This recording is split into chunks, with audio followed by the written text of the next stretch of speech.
நியூடெல்லியில் நடைபெறும் PRCI transformative governance symposium 2026க்கு Rotarian doctor K Srinivasan அன்புடன் அழைக்கிறார். கேரளாவில் கனமழை பெய்து வரும் நிலையில் உணவின்றி வீடுகளின் மாடிகளில் தஞ்சமடைந்துள்ள மக்கள் படகுகளில் மீட்கப்பட்டு வருகின்றனர். அது காட்சிகளை முதலில் பார்க்கலாம்.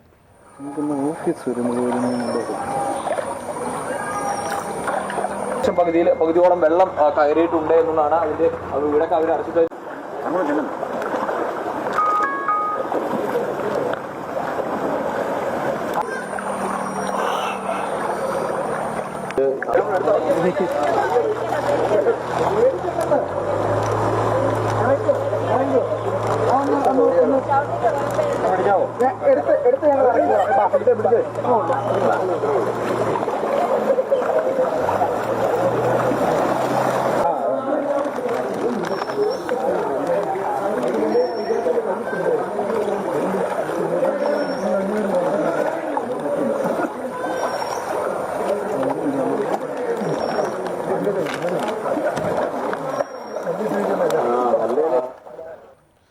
பத்தனம்திட்டா, கோட்டயம், பாலக்காடு, கோழிக்கோடு, இடுக்கி, மலப்புரம் உள்ளிட்ட மாவட்டங்களில் வீடுகள் மற்றும் சாலைகளை வெள்ள நீர் சூழ்ந்துள்ளது.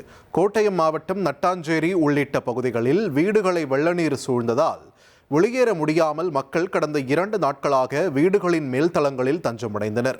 உணவு உள்ளிட்ட அத்தியாவசிய தேவைகள் கிடைக்காத நிலையில் பொதுமக்கள் உதவியுடன் சிறிய படகுகள் மூலம் வீடுகளின் மாடிகளில் இருந்தவர்கள் மீட்கப்பட்டு பாதுகாப்பான இடங்களில் தங்க வைக்கப்பட்டுள்ளனர். நியூடெல்லியில் நடைபெறும் PRCI டிரான்ஸ்ஃபர்மேட்டிவ் கவர்னன்ஸ் சிம்போசியம் 2026க்கு ரொட்டேரியன் டாக்டர் கே சீனிவாசன் அன்புடன் அழைக்கிறார்.